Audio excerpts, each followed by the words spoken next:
বলুন তো ইসলামের ভিত্তি কয়টি? ইসলামের ভিত্তি হচ্ছে 5টি, যেটা আমরা ছোটকালে আমাদের বিভিন্ন ইসলাম শিক্ষা বইয়ে, বিভিন্ন মাদ্রাসার ছোট ক্লাসের বই নুরানির মধ্যে আমরা শিখে এসেছি। আজকে এই বিষয়টা নিয়ে আলোচনা করব। ইসলামের 5টি ভিত্তি সেটা কোথায় আছে? সহিহ বুখারীর 8 নম্বর হাদিসে আছে। আল্লাহ রাসূল সাল্লাল্লাহু আলাইহি সাল্লাম বলেছেন, বুনিয়া ইসলাম আলা খামসিন শাহাদা আল্লা ইলাহা ইল্লাল্লাহ।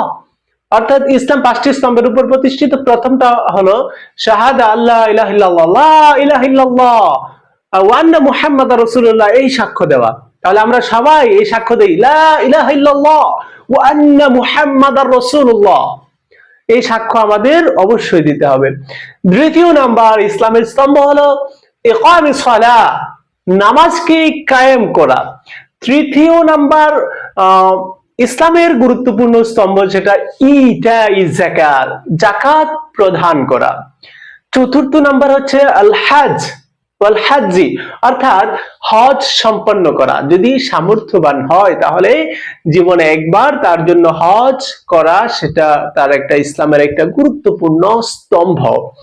তারপরে 5 নাম্বার ইসলামের গুরুত্বপূর্ণ স্তম্ভ হলো ওয়াসসাউমি রমাদান, ফরজ রমজানের রোজাগুলো রাখা।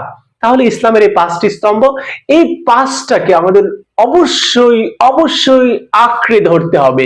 আমি আবার বলে দিচ্ছি, প্রথমটা হচ্ছে শাহাদা বাক্য, লা ইলাহা ইল্লাল্লাহ ওয়া আন্না মুহাম্মাদার রাসূলুল্লাহ। দ্বিতীয়টা হচ্ছে নামাজ, তৃতীয়টা হচ্ছে যাকাত, চতুর্থটা হচ্ছে হজ করা, 5 নাম্বারটা হচ্ছে রমজানের রোজা পালন করা। আল্লাহ সুবহানাহু ওয়া তাআলা আমাদেরকে এই 5টি স্তম্ভকে, ইসলামের গুরুত্বপূর্ণ রুকুনকে ধারণ করার, পালন করার তৌফিক দান করুন।